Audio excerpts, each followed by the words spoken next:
الرحمن الرحيم الحمد لله رب العالمين والعاقبة للمتقين ولا عدوان إلا على الظالمين ثم أصلي وأسلم على خير خلق الله نبينا محمد صلوات ربي وسلامه عليه وعلى آله وصحبه ومن والاهم بإحسان إلى يوم الدين وبعد.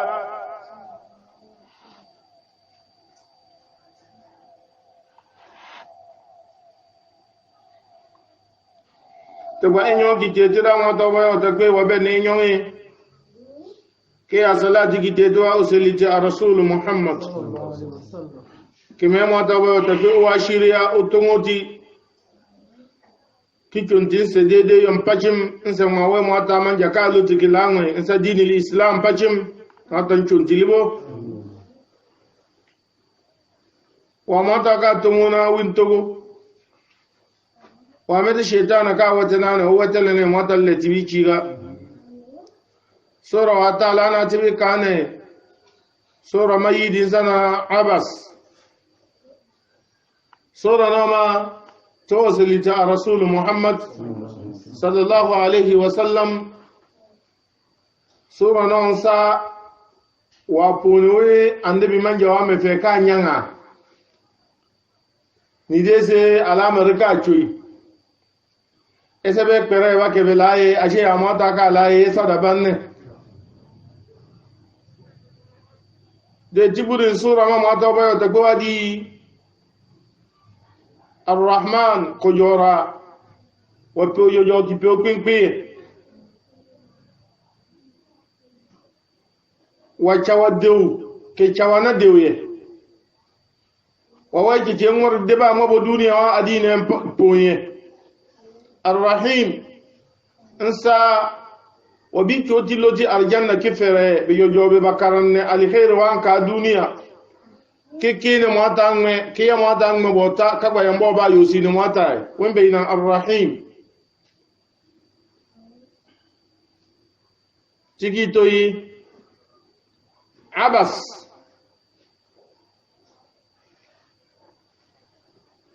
ان رسول محمد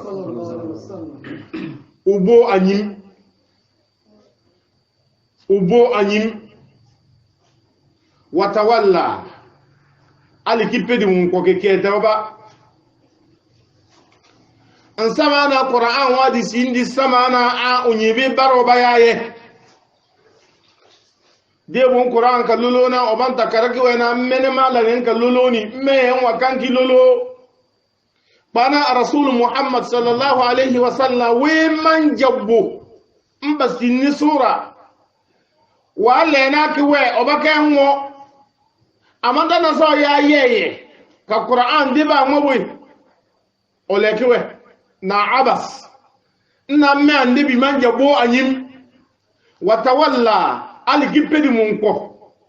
ka kola ngamma na kola an ja'ahu al'ama na ojonka to tufonu ye ibn maktum oso jomne nki mu ande bi wanto wa mata ka to nu ye nwo gbanne sole keke ne mata nki fi ni ki chone ande bi be rasul muhammad na a oda umminu de se ya mata ka la na bi de nu ye ukoto ese adini wa didiri boni lelen wa be bana dini lelen wa bi de mota lelen da bare ila ya kamata na wiye ila metan kabare na wiye ya dini boni ngo ki bi fini da sole wajo dufona rasul muhammad sallallahu alaihi wasallam beye o ki bi yosi makawa ajirame utba rabi'a abu jahl walid ibn mughira o ki de lolombe okide jombe fawe o wani yambe sana ikora mekekena bigejeli pata bideni we wani yane okide mombe fawe ke mwa no jomno we ka jodile deni ibn maktum dawa sabu bo anyi na we da bi to afawe wanda dana no ya ma ke be pane la kar me lebi chufumba inse bona de bi kabo anyim ke be la ejo ashe ejo be pele ejo wa so le won ka be pele we wani ya ka be sani ya on pe we wani ya bidena ikora me ke le kena bikikeli pata bi deni ashe da be pele chodane gitewe libonte daga so dina abas to mana nyim watawalla alikipedu monko anjaahu al'ama na ojonka jodu fonu kebe baraso ya bonwa bide wama yudrika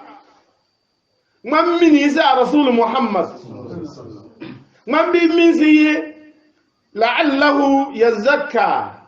na we wada sigbenke peodu monko ne we ke kenemme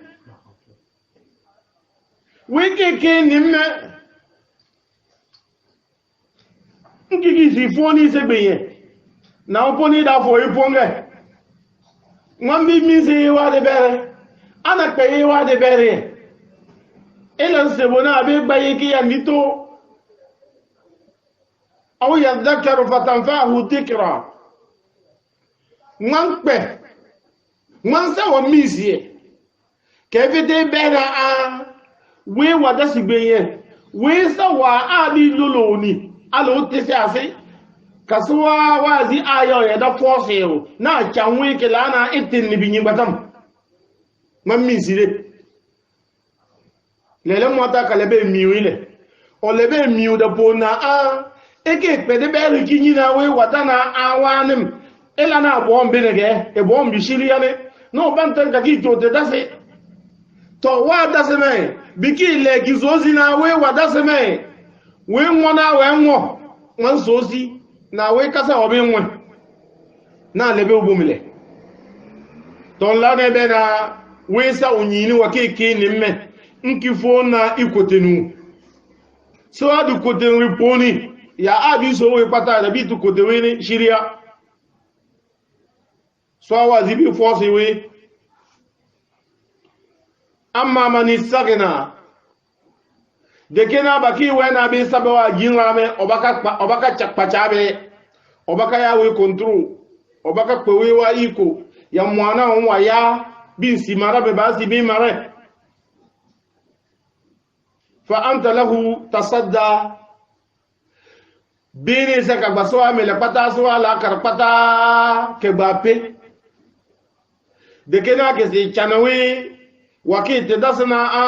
olana obi yeshiriye we ni se kabure le milobo de ke baso amele ke ba pa bana be force bana be moso anwe be kanana alhal ko be belese dombi isi pagane ki isi ki checheli oki ya ne sonton obo nke ya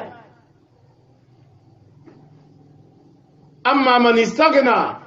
baki pebe bana be sa jinrame ba ti sobe ba le ba batini biye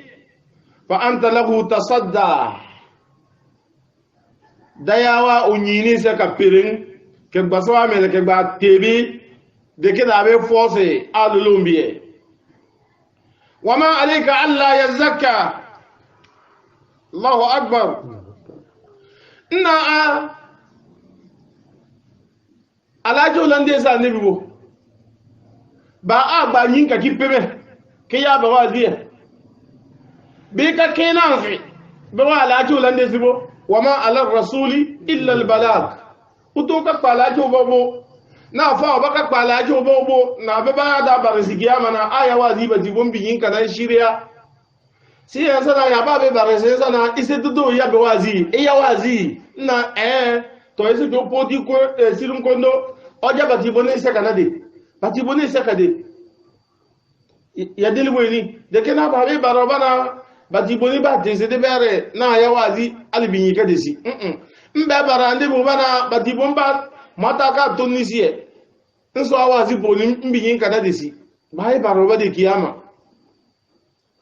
de botira watina amma man istagna fa anta lahu tasadda wakika bana we sa jinra kakiki pedu mun kona we ke fo mata wa imani we ne saka basaba kitote ki lurisi ba ki teodese wali obay de kemme mata way berane ke chana wate danse wati fonisi asa yinu o man jam fini kiki kini me ke dada onwa ya ma la isigbeye we na ye gore le anyin wibo ke mana anyin de wo mbarisina wa ma alayka alla yazakka walid ibn mugira na utba na abu jahal biyina nka chabi ben kide mwata ke fo kalmat la ilaha illa allah ala to lande sibo wa amma man ja'aka yas'a wa huwa yakhsha fa anta anhu talaha na wati fonisi ke yobene oso jomene nke yobene ke fabene sinon to pata nyim dasa abemili da peya odeze o pema imuga o pe munni ke da nyesi ben iwon te da kalolo na le wa amma man ja'aka yas'a o pepe ni kikuzini da peya odeze o muki nyesi ben ka ke mo ata yeye wa huwa yakhsha al halqa we sa o fongi me mo ata kisingi me mo ata fa anta anhu talaha we saka sunubo kile obo mele keke dedi mun ko kicheo kalla na tatibe ko tede dawa rasul muhammad mo da ka so na tatibe ko tede dilin ko da ba tatibe ko tede dawa innaha tadhkira qur'an wa abanne wazin wasa kalla innaha tadhkira qur'an wa abakide zombinne wazin wasa faman sha'a dhakara wala na bisonu alquran wa jena qur'an wena esa wala na gba elana etaba yadena da ponise mi ya da tunga kiyama da so siye faman sha'a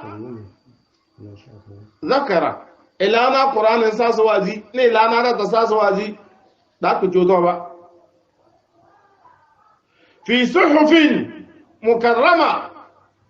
inna qur'an wa tabatun ana ka ta ki so danne ude suhfi mukarrama bun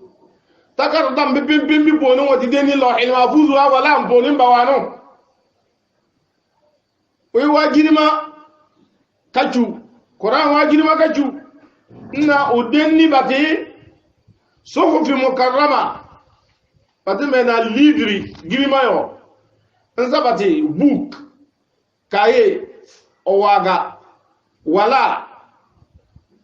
na wati deni ne lawhil mahfuz sa wala ne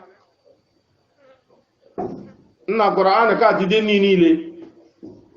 marfu'atul qadar na qur'an wa shani o wa girima polibo qur'an wo wa shani wo ka ta bi de gbo ke kesere yan wo ba na osawa wa shani sa onyo ene osawa wa girima wo teni qur'an sa girima wo ngene qur'an ka ta be pate no mutahhara qur'an pobe wena aljinni wa kenda sa aljinni lolori nda sa aljinni lolori sa sensene e ya da kana baba aljinni wa to ka ke ya talasam ba wena na be gbami nye ke wane e mona na upe o ebelim be ba wane ya aljinni wa cha na ka sa yene de bi so dina qur'an we mutahhara we sa girma wan kene we pobe wena aljinni lolori nda sa do makati wena aljinni min timiu sisi rinda sa aljinni min miu kida ka so binale mutahhara bi aidi safara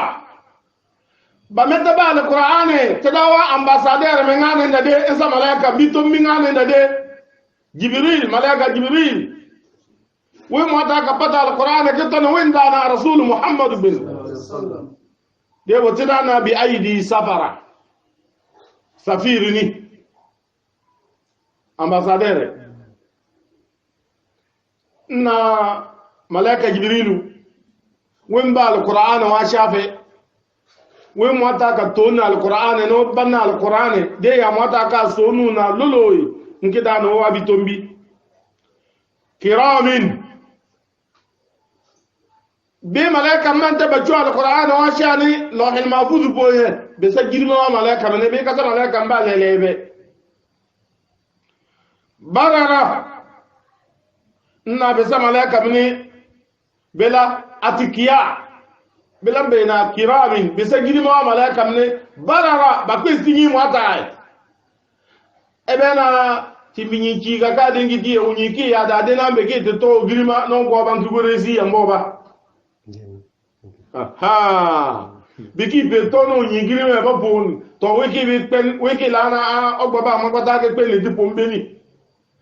wiki gore gbo ba le gisi mo ta wa de tontere se da ka bi lulu ele wa na kiramin be sa malaika ngiri me be ne ba ma ka pe bi giri me barara ni giri ma ba pe bi singi me mo ta bi wa giri ma para ka to bi giri man kai na ba ke to giri man kai bo o gi foni pogombi timbinyi ayene beki bar pe wono na we sa to pe to do to obakate pe mu eti munyu du nyore okay la no taba ngo go pote kutila al insanu teda nabi o chenyi lale o chenyi be nabi o lale o chenyi bare nabi o lale don teda ka bi lolo yo awena yuktalu o wena kutila o chenyi sallale wenkene mata we ke ngore date no chenyi ma akfara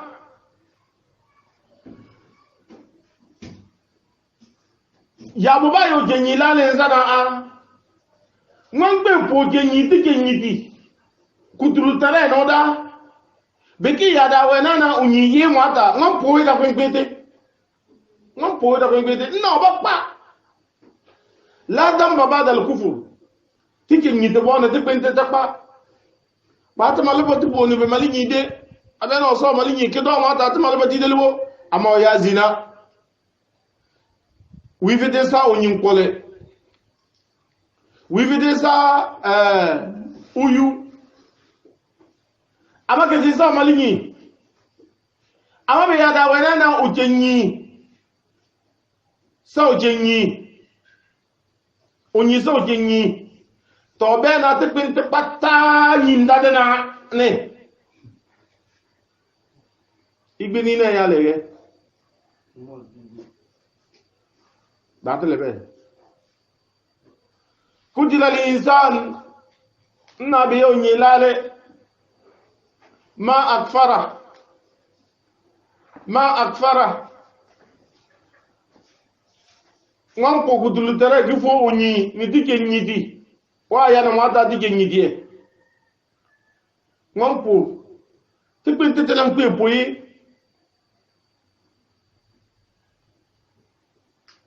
min ayi shay'in khalaqa ojenyi pa onyi pata malelo dile ba ngam pa batem ba ya zaleta na gese ya girman kai batem ba ya zaleta bati wanke min nutfatin khalaqa mani temota monta kayan saleta ezama ja paso aleta kakibe girman kewa abe yana mata ba ka ba yan saleta e pana ka ba yan saleta iji siba fakadara sedaka ya saleta pata kito unwa busi zo aleta ya ruboni e kare wi kule mani iwi kule kose nguruguru iwi kule denambiri iwi kule mbigi akwo kije mefe na matabu so aleta tere wa pe ya se gabade direct obelana wi pe janesa kunfe kunni mwataka lana uso onyi na onyinye wa girman kai poye igbo nwa ya onyi kache onyi pe chodeze onwo igbo nwa ya onyi kache onyi pe chodeze upi ba pe ma olibo uchoyi don unyiboni limin kadi kiyama debo ibi pongona mbe sozi bi sozi ni yabe yake ginzebe mba sozi na kwa iburi ni mani nke da mese kuse nguruguru nke da ana de na mbiri mba da je gigi akọ nke si pemefe betanna se pata fakaddarahuni bada mase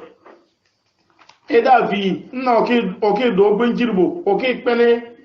na oke vi oke ka oke balam oke sirim oke iburi de ngare alebe ya da wena ikichu seda wata ba ta gbe fakaddara seda ka janka mani ko sinyi wa ko mali bon ka le ta kariye seda wata ba ta gbe nna wa mo so wa ko mon ku ye abombo atapuni ba di penji wa ko bomwa ba ko mali wa di penji wa ko bomwa ba na ko mali wa ko bomwa tantana wakini ububwe wembe ina mashima bawe ntawa kubomba abomba atabakim fi dhulumatin thalath abomba atabakim mo ataka leta lete wape yamete unwa chansi nyimi ngore pense bombo kadata sana sinyi penjiru po wa dibe wanju munya kase fakaddarani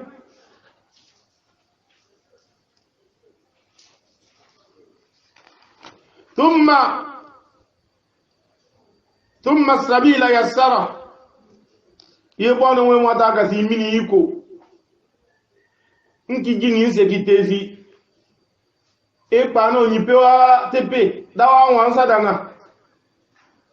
ama be ma na ubu de kukuruku ne ba be se bana la mo wonyen se da na men jini se me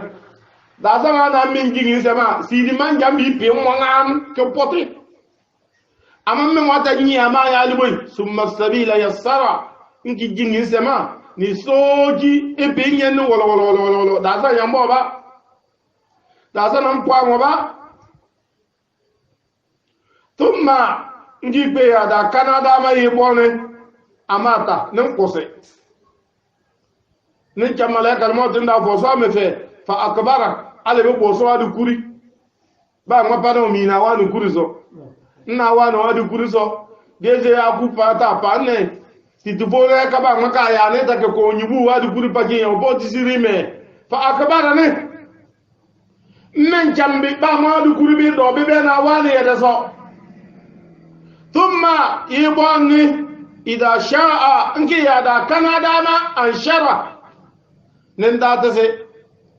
batibo mata ka na thumma idha sha don batibo mata ka le kiyama firi darwa be data ta kupa kitonti kiyama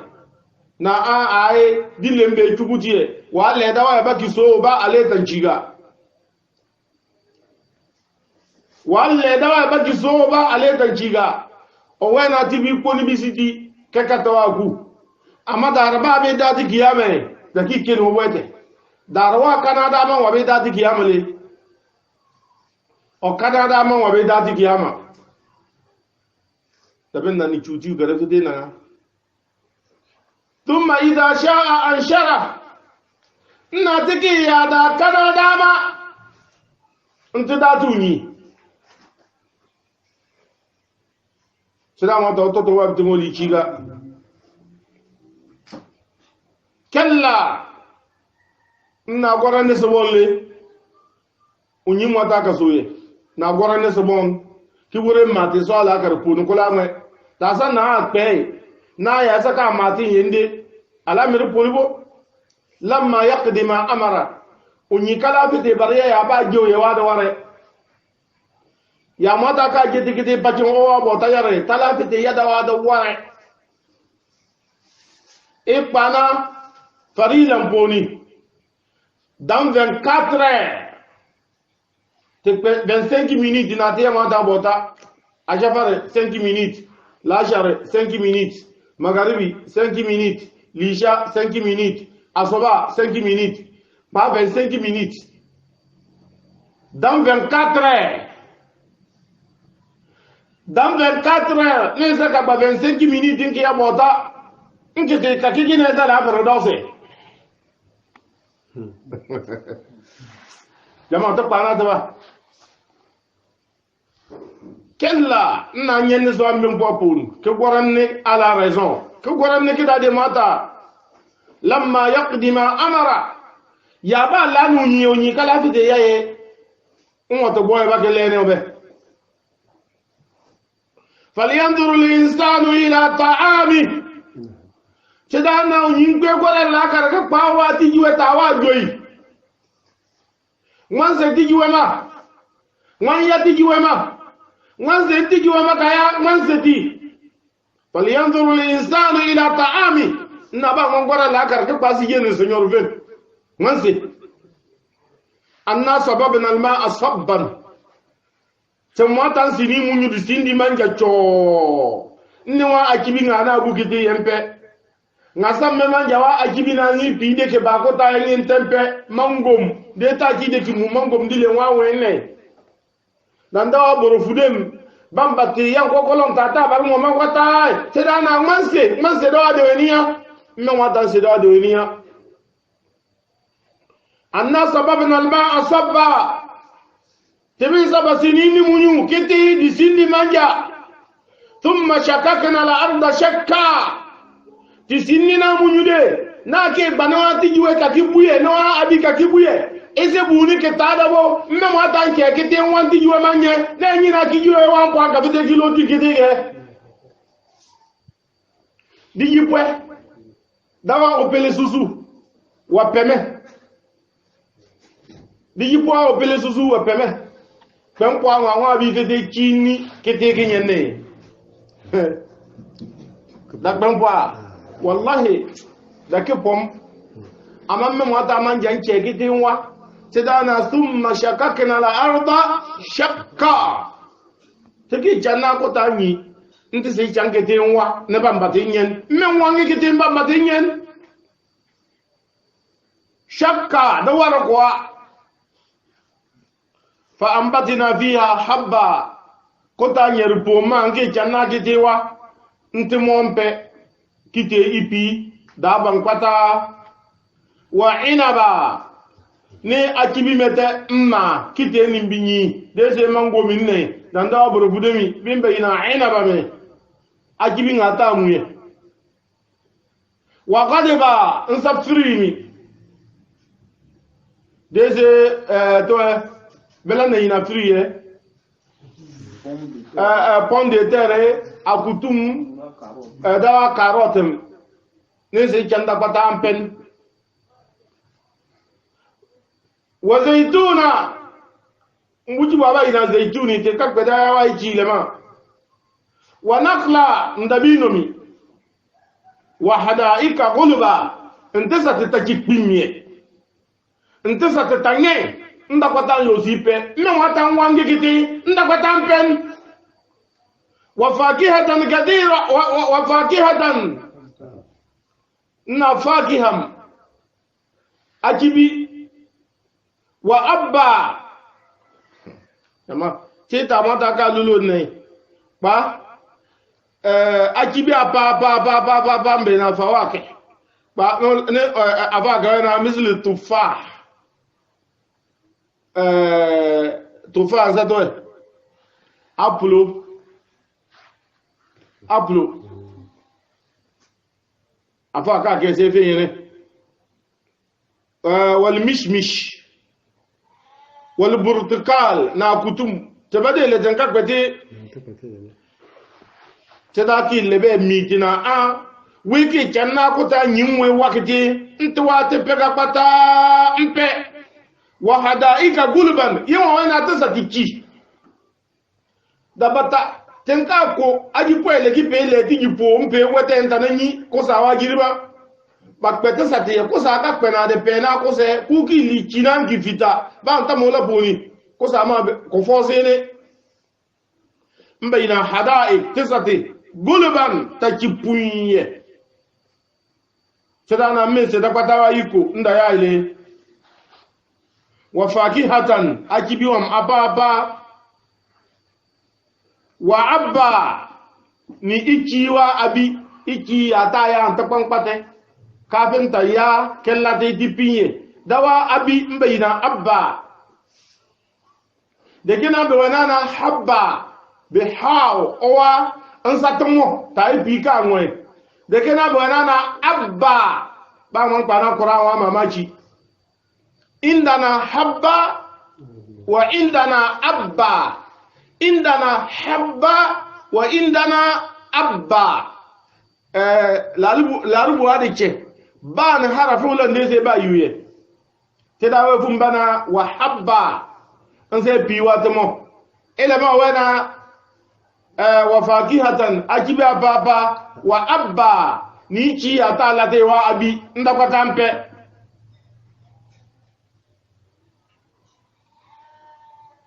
aya wabo mata so dinale mata allakum wal an'amikum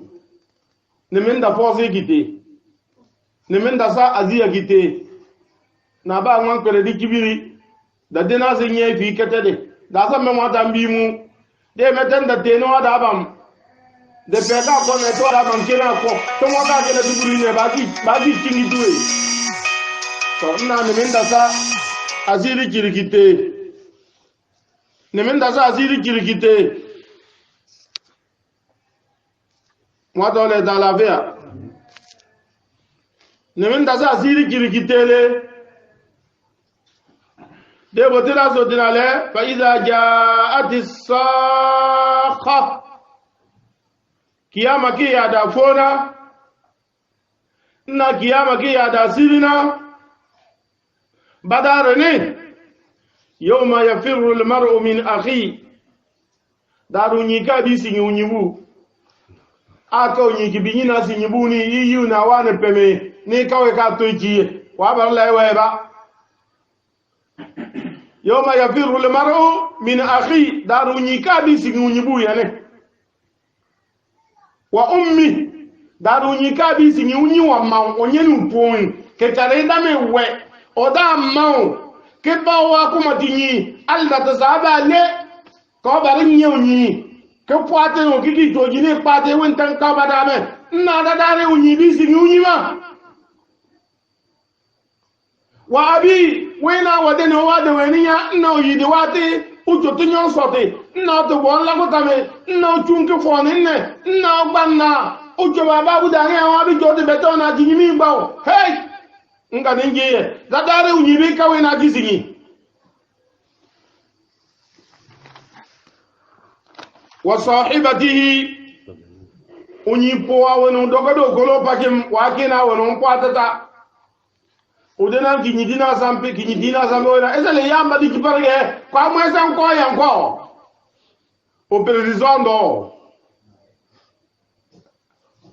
operizondo iyunale